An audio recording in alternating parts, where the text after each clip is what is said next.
Well, we have a very, very special part of the day coming up, and I think it is taking us 62 days to get to this point. Sarah, isn't that right?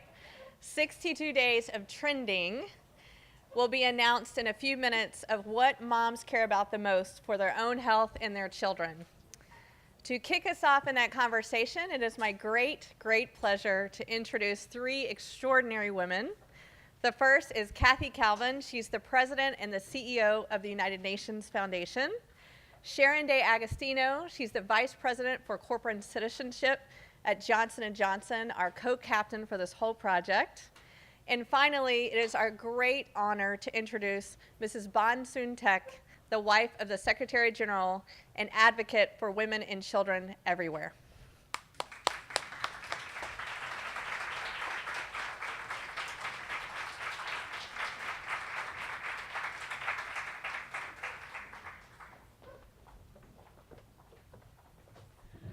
Good afternoon. It's great to be standing up here after sitting out there all day and watching these fabulous discussions and conversations and reading the tweets that have been coming in. And thank you all for co-creating this event with us.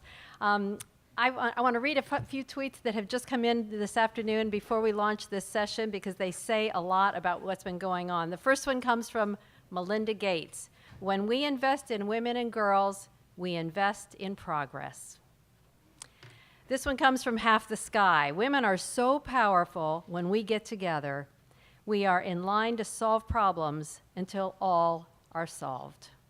And finally, from Ariana Huffington, who couldn't be with us today but is doing her job to tweet this out no matter where she is, she says, there is no love more intense than the love for our children.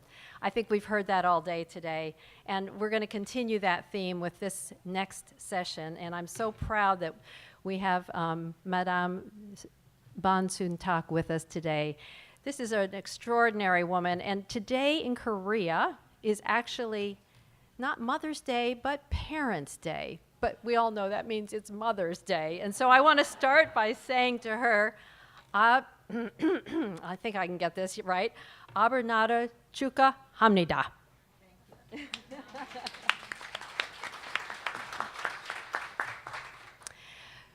So Mrs. Bon is a remarkable woman. And you know, she's the First Lady of the UN. We don't often call it that here at the United Nations, but when you think about other First Ladies, you're going to hear some things that ring a bell. So if you think about First Lady Hillary Clinton, a passionate champion of women and girls, you could say that the same about our First Lady.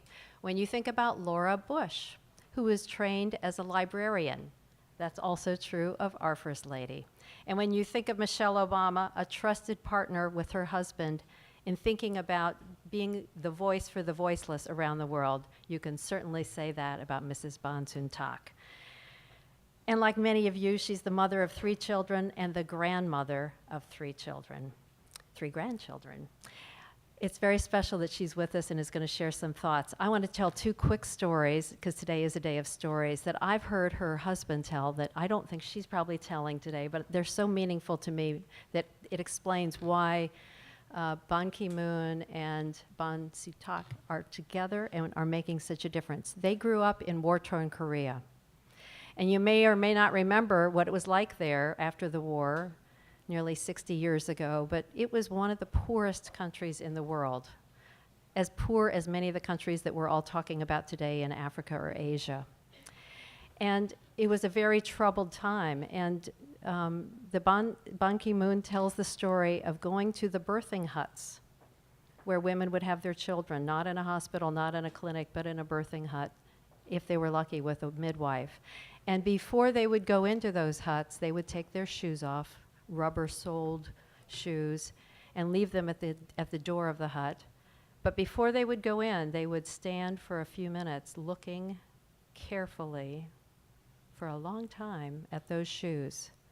And he said to his mother, why are they standing there? What are they looking at? And she said, they're looking at their shoes because they don't know if they will ever see their shoes and wear them again.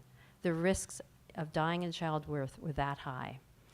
So he grew up in a country where he saw childbirth as a dangerous experience, and he vowed he would make a difference if he ever had the chance to. So as you know, because we've talked about it today, several years ago he created the Every Woman, Every Child initiative to ensure that the whole world is working together to save mothers' lives and children's lives.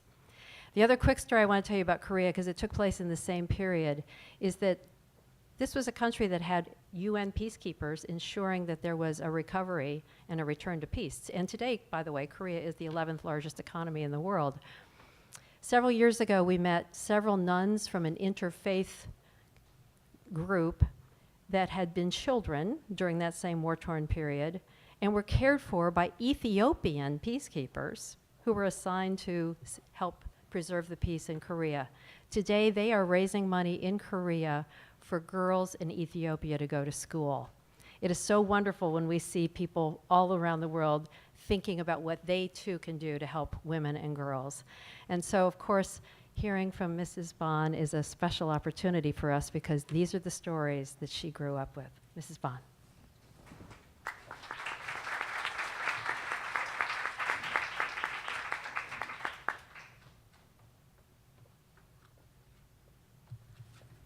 Thank you, Kathy, for very nice introduction about me.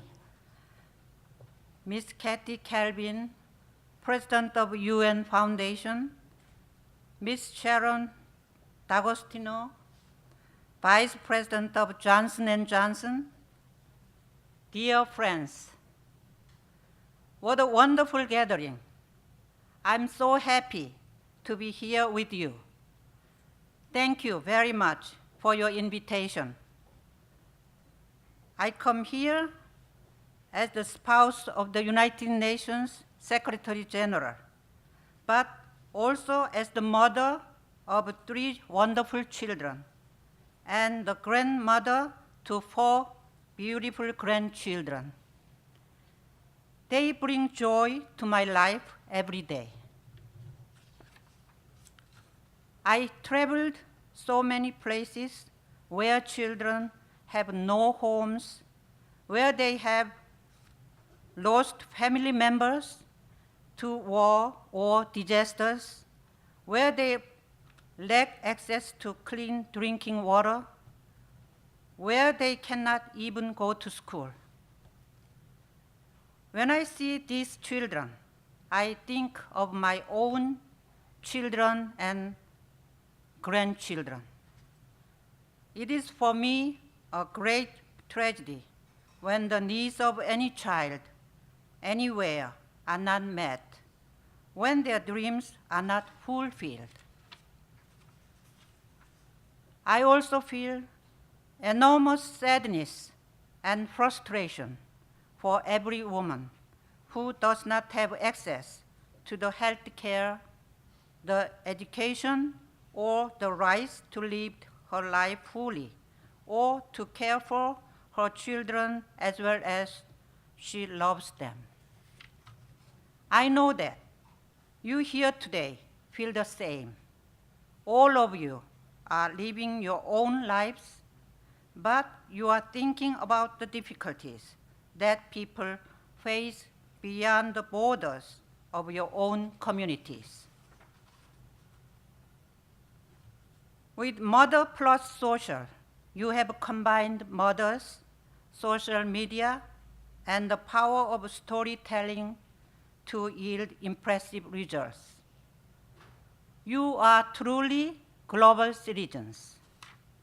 The United Nations could never succeed without partnerships like the ones fostered throughout the Global Mom Relay and at this event here today.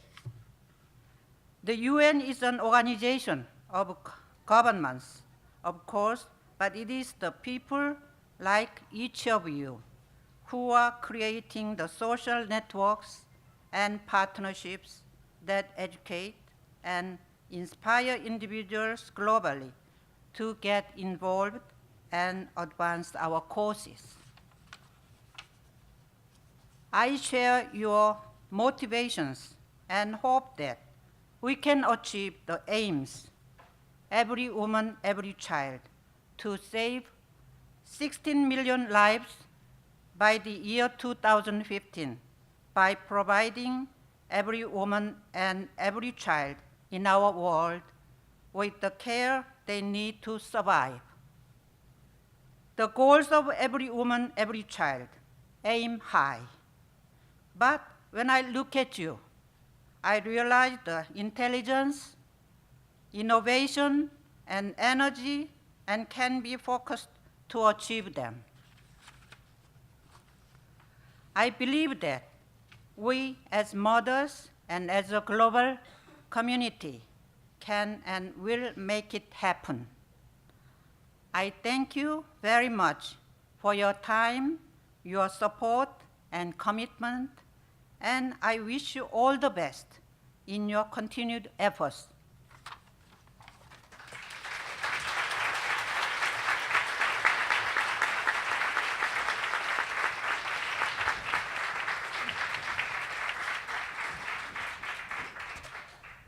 감사합니다.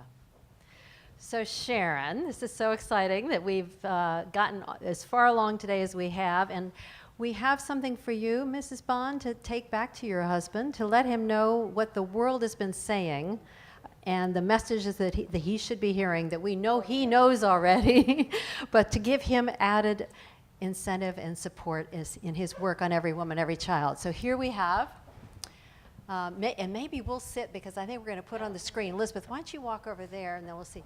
So these are the messages that people have given us today. And Elizabeth, why don't you pick up that mic and tell us a little about how that came together and what we have, and then I think we're going to see it on the screen behind us. So I promised you all day that we would be bringing your ideas, your comments, your solutions to Mrs. Bond, both in the written form and digitally. So these are what moms think are the most important thing for women and children's health. And we're excited that today is just a start of the list to deliver to the Secretary General, and we will complete the list in September during the opening of the General Assembly. So it is our great pleasure to present this to you. Thank you so much. And behind us is what has been trending all day live. So this infographic was literally made 10 minutes ago, and it shows what all of you have been saying and the individuals in the 141 countries who have been with you online all day today. So thank you.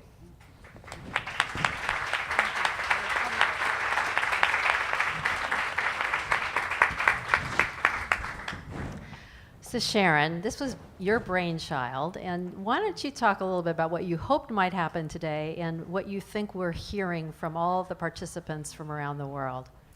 Great. Thank you, Kathy. And because I'm a firm believer in setting the record straight, I would say that this was the brainchild of many people at Johnson & Johnson and at the United Nations Foundation, and we are all thrilled to be here. There is something that we all know about our mothers. Our mothers teach us the most important lessons of our lives. They teach us about love.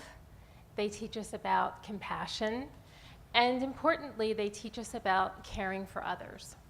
And we knew as we talked about the Global Mom Relay and the Mom+Social that the most exciting opportunity was to give moms and dads around the world the opportunity to bring into awareness issues that we know can really save lives.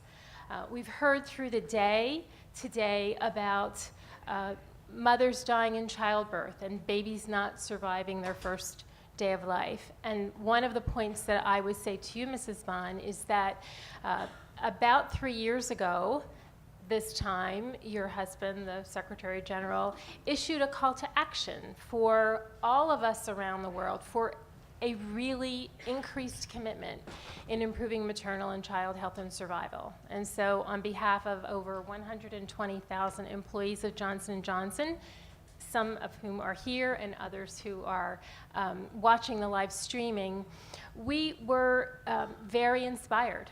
And while we have done a great deal of work over decades in focusing on maternal and child health and survival, we made a forward-looking commitment to reach as many as 120 million girls, women, and children a year by 2015. So we're very happy at the open door that was extended to the private sector to engage in this conversation. Thank you. So this is the kind of thing that we know will make a difference, and it comes from public-private partnerships. It comes from working in collaboration across all sectors and throughout the world.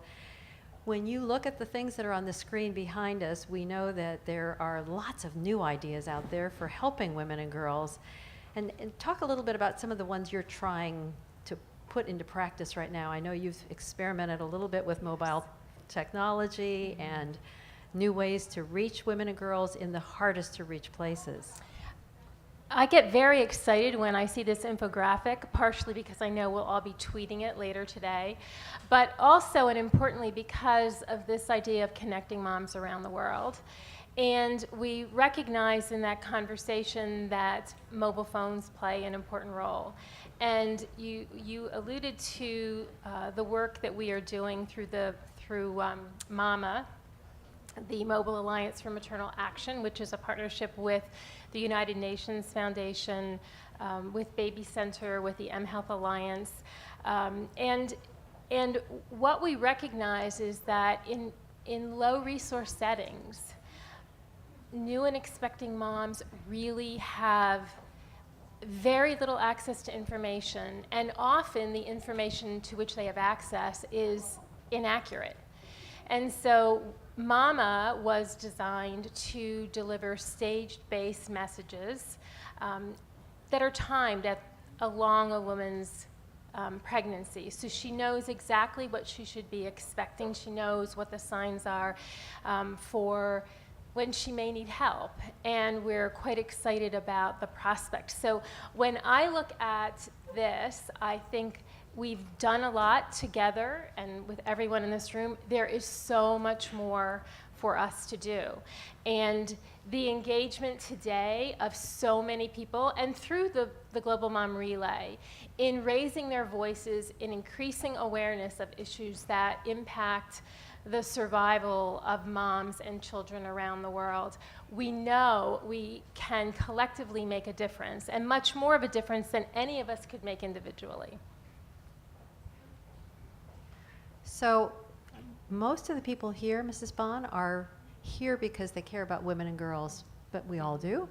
But many of them are here because they've learned how to use the social media to communicate what they think can be done and to encourage others to take action. And I think that's one of the most exciting things that are happening today. And certainly the UN has become a great user of social media. I know your husband has done a Facebook town hall, and I think we haven't necessarily seen him tweet, but we certainly know that the UN has gotten very adept at using social media to put out its messaging. And I think it's a really interesting thing about this UN, and that it's become a great leader in understanding the new forms of communication, recognizing them when they're taking place in places like the Arab Spring, encouraging them by his focus on youth and the activism of youth. We even have a new youth envoy who's advising you and your husband now. What's his name? Jordan. Yes, from Jordan. Ahmed from Jordan, 29 years old. Yes, so it's very exciting. So this is a new day at the UN also, and I think all of those of you who are using this new medium to communicate and to encourage and inspire others know that there's a listening voice, a listening ear and a strong voice within the UN. One other point that I would add is that the collective voice is so much more powerful than the individual voice. And as we watch tweets through the day, and as we see this summary, we recognize that conversations really do help us crystallize thoughts into action. And while all of us have been very committed to helping achieve the Millennium Development Goals by 2015, we certainly believe that discussions like the ones that happen today and the ones that will happen after today will play an important role. So we admire the United Nations embracing of the social media channel and of all of the people here and throughout the world who have engaged in this conversation today. So in our first session today, Carolyn Miles from Save the Children, I think, issued several calls to action, and I'm going to actually offer one as well. We are about 970 days away from the end of the first Millennium Development Goals by the end of 2015. The Secretary General about a month ago said it's up to all of us now to do everything we can to make sure that we achieve as much progress as possible, particularly for MDGs 4 and 5, which have to do with the life of women and children. And he asked us each to devote 1,000%. So I want to ask all of you, as you leave here today, to think about what you can do to try to bring more attention to these issues, encourage more people to take action, and to join all of us in ensuring that these important goals can be met as fully as possible and that we are all doing our part to make this a safer and more just world. Mrs. Bond, thank you for everything you've done. Thank you, Kathy and Sharon, for your commitment and energy to make difference. Thank you, and thank you all. We'll see you out there.